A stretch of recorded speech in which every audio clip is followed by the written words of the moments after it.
everybody. Today I come to you with a video all about how I made my graduation cap. So if you aren't aware, I just graduated from UCF a couple weeks ago. My degree is in hospitality management. I'm specializing in theme park and attraction management. So that just happened, really exciting. And you know, as you're kind of aware, everybody has the opportunity to decorate their cap. So luckily we had pretty neutral colors, just black and gold. My gown was all black with a little UCF emblem on the side. So I had a lot to work with. So this is the final product. It's kind of light outside, so I'm going to turn the lights on, but oh, you can kind of see. So it does light up. It looked really, really cool in the auditorium because not many people had light up caps, so my parents were able to see me pretty easily, which is awesome. So this whole video is just going to be, you know, a little bit about how I made it. If you're interested, I couldn't really find that many videos on how people made light up caps on the internet. I know there's kind of a lot of them, but not really many on the lights. So I'm pretty happy with how it turned out. If you'd like to go ahead and see exactly what I did to make this cap, make sure to keep on watching. So the very first thing I did when starting my cap was I just made a design on Photoshop. Now, I kind of made a mistake with this because all I did was make it a square design, and I didn't realize, like it just didn't cross my mind that this is actually a diamond. So you don't wear it like this, you wear it like this. So definitely when you're making your design, keep that in mind. Luckily, I was able to just tilt mine and it all fit on there, so that was good. So just make sure when you're designing your cap, you keep in mind that it is a diamond. You don't want to have your thing on back or like slightly tilted to the side, because I didn't notice, but some people who did that and it looks kind of like you forgot, which I did. So so that's the first thing I did. So I found a couple like fonts on actually Pinterest, so I'll try to put some of the links. I can't remember exactly which ones I used, but I'll try to put some of the links to the fonts that I use in the description of this video. So I found kind of a scripty font and then more of like a print font. And you know, obviously the first thing you're going to want to do is decide your quote, which took me a long time. It took me months and months to figure out. I decided in the end to do the quote from Wishes: "Most fantastic magical things can happen, and it all starts with a wish." I thought it was really cute. Wishes played a really big part in my life all throughout college, so I decided to go with Wish as a classic, especially because it just left right before I graduated. So yeah, I downloaded those fonts. I kind of mocked it up in Photoshop. I even put it in color because I thought I was going to do it in pastel colors, which obviously that didn't happen. I'll try to put like a screenshot or a picture of my template on the screen right now if I can figure out how to do that. But that's basically what I did. So then I went ahead and printed that out, and then I headed to Joann's and Michael's and all those craft stores, Walmart, things like that, that sold like scrapbook paper because I knew I didn't want to do it right on the cap because I got nervous that if I messed it up, there's no turning back. So I went to Walmart, Joann's, Michael's, all those craft stores to look for like cardstock. So I ended up picking a few different kinds. So you'll see here, these are kind of cut up because I tested them out on my cap. But the first kind I got was this white one. I don't know if you can see, it's kind of sparkly, not too sparkly compared to this other white one that I got. This one's just like full glitter, but this one's a little bit less glittery. So I got these two white ones because I thought maybe I wanted to do white. I also got this blue one that has like these polka dots on it, and the polka dots are sparkly. But after trying those on my cap, I don't know, I just did it, I thought like the letters didn't stand out the way I wanted to, and I just wasn't really feeling it. So I went back to Walmart and I got this. So this is a pack. You know, once I decided those weren't working, I was like, well, I want a dark color so that the words will stand out, but I don't want black. So I went ahead and decided on navy, and the only navy cardstock they had at Walmart was this gigantic pack, which, you know, it was only $5 for all of these, and they came with different dark blues. So like they have a dark, like medium-ish blue, they have like a dark blue, and then they have the navy, which is what I used. So I was really happy with the navy. I thought it would look really, really cool. My dress, you know, I ended up picking a navy dress as well to match it, and with the gold, I think it looks really nice. I also knew I wanted to, because I've worked at Universal for the past year, and that also played a really big role in my, you know, college time. So I knew I wanted to put a little ode to Universal on there, and I wanted to put just a little UOTM, which is Universal Orlando team member, somewhere on there. So I ended up buying these stickers, these sparkly stickers, not too big, not too small, just so I could place that on there somewhere. So the next thing I did was measured out the square for my cap. So I'm going to use one of the reject pieces just to show you kind of what I did, but I completely forgot about the little knob on the top, so I was like, shoot, I have to make that work somehow. So what I ended up doing, and you can't really see the cut on there, which is nice, so I basically cut the paper, I think it's like 9 by 9, into a square. I wanted a tiny bit, there's probably like a 1/4 inch overlap on each side, just so it would be big enough. So I cut that out, and then I just cut a straight line down the middle and a little hole in the middle here, so that, you know, you could open it, slip it on there, and then this is where the little knob would go.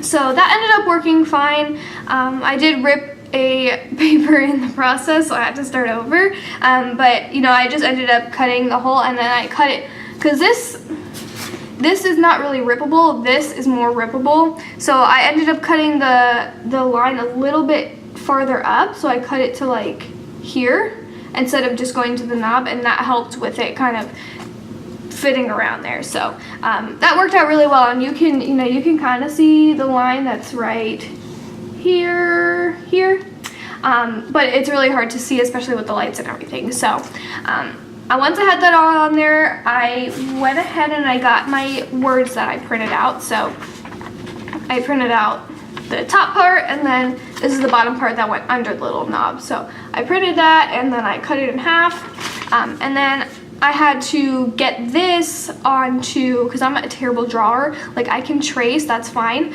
but I just can't freehand that. So I had to get this onto the cap. So what I did is I actually did pencil first. So I bought some number 2 pencils at Walmart as well, because it's back to school season, so they were all on sale. So I tried pencil first, and that worked okay. So basically, if you don't know, if you just rub the pencil on the back, and then you go ahead, put that on your whatever you want to trace it on, and then right over the words, it'll kind of leave an imprint of the pencil on it, so you can see and then trace it over. But with this one, as you can see, it looks like nothing, and that's because I used chalk. So the chalk actually worked really well. So it's just like your standard white, like, board chalk. And I just rubbed the chalk all over the back, turned it over, you know, pressed down on the words pretty hard, and then it ended up imprinting it on the other side onto my cap. So that worked out fabulously. You know, if you mess up, you can literally just wipe the chalk away and it'll all go away. So after I transferred all of that, it was time to actually do the paint. So I knew actually taking an actual paintbrush and painting it all would be really hard, because I don't really have a steady hand. So what I found at Joann Fabrics were these paint markers. So I was originally going to do light blue, but I just didn't like it. It wasn't really opaque enough. It didn't really stand out. So I ended up using this gold one, and then they have one that's a really, really fine tip. I can't find it right now. I don't know where it went. But I got a white one and a silver one, and I ended up using silver for the printed words, and then I used gold for these, you know, words that are kind of in the script. So literally, this paint pen is just a pen that has paint in it, and then you just write over the words and it'll turn out in the gold. So I was really, really happy with how that came out. It was so easy to use, and this silver one was such a fine tip that I was able to get like these small words, you know, pretty easily. So that worked out really, really great. You know, once I was done doing all the words, it was nice. It was almost how I wanted it, but I felt like I wanted it to be a little bit more, like, you know, to stand out a little bit. So what I ended up doing was getting a paintbrush, like a small one, and just some Elmer's glue and some gold glitter. And then what I did was I just went over all of the words in the script, and I put some glitter, like put the glue and then put the glitter on it. So that's how it kind of came out a little bit more shiny. Unfortunately, so I did this outside, so the glue was drying pretty fast before I could get the glitter on it. So a lot of the glitter is kind of coming off, but I mean, it served its purpose. It stayed on, and it looks pretty glittery still for you know, my actual graduation day. So I was very happy that I ended up doing that because I think it turned out really nice and it kind of made it stand out a little bit more. So last thing was the lights. So I bought these lights. So they have two different kinds. So at Joann Fabrics, they had what's called moonlights, and they sold them kind of like by the flowers and like floral arrangement section. But it was really weird because they're like $6, but they're kind of like, they're locked up, so you can't get to them unless you call over somebody who works there. And I couldn't find anybody who works there to help me, so I was like, ugh, what do I do? And then I walked down the weddings aisle, and they had these same lights, the same exact lights, they're the same thing, under, I think it's like by David Tutera. He makes these lights for like floral arrangements for a wedding. So those weren't locked up, so I was like, great. They were like $6.50 for the pack. So I ended up buying those. They work out great because they're like wires, so they kind of stay where you want them. So like, even though I know you can see like the hot glue started coming off because, you know, we had a vacation after my graduation and I was bringing this cap everywhere, so the hot glue is kind of like a mess. But as you can see, it's still kind of in its form because it is wire. So I was really happy with these lights.